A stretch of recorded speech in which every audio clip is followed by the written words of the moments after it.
कभी राहुल गांधी जी ने बिहार में जो जातीय गणना हुई उसका कभी उन्होंने प्रशंसा किया? नहीं किया। तो ये घड़ियाली आंसू वो बहाते हैं। 2 बैठक हुई मुंबई में, बेंगलुरु में। हम लोगों ने लगातार कहा कि इस पर जातीय जनगणना पर प्रस्ताव पारित करिए।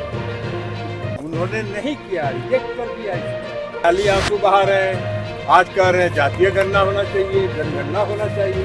और जब हम लोगों ने करा लिया तो आज तक कभी राहुल गांधी जी ने बिहार में, जब हम लोग एनडीए में नहीं थे तब की बात हम बता रहे हैं। बहुत ही अच्छा है और राज्य सरकारों को भी चाहिए कि 18%, 18.5% पर वो भी आए। कई राज्यों ने, जो केंद्र की सरकार ने 10% से 14% किया, उसको भी नहीं बढ़ाया।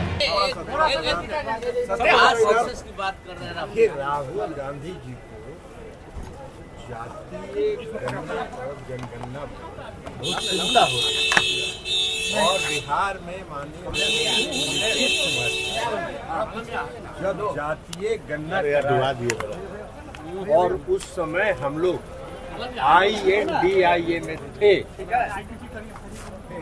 2 बैठक हुई मुंबई में, बेंगलुरु में। हम लोगों ने लगातार कहा कि इस पर जातीय जनगणना पर प्रस्ताव पारित करिए। उन्होंने नहीं किया, रिजेक्ट कर दिया इसको।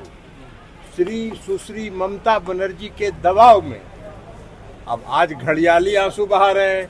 आज कह रहे हैं जातीय गणना होना चाहिए, जनगणना होना चाहिए।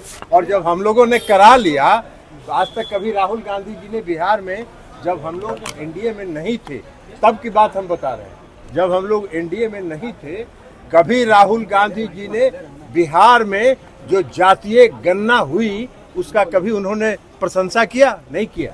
तो ये घड़ियाली आंसू वो बहाते हैं।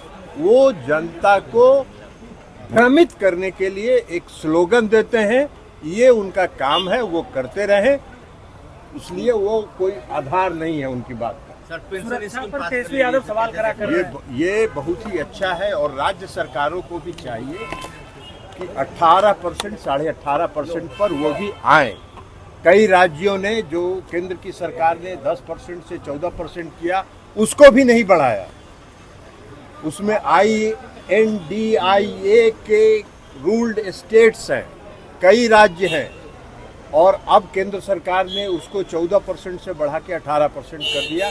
इसलिए INDIA और राहुल गांधी को चाहिए कि उनकी पार्टी का जो राज्यों में सरकार है उनको वो कहें कि केंद्र के इस मॉडल को अपने अपने राज्यों में भी लागू करें।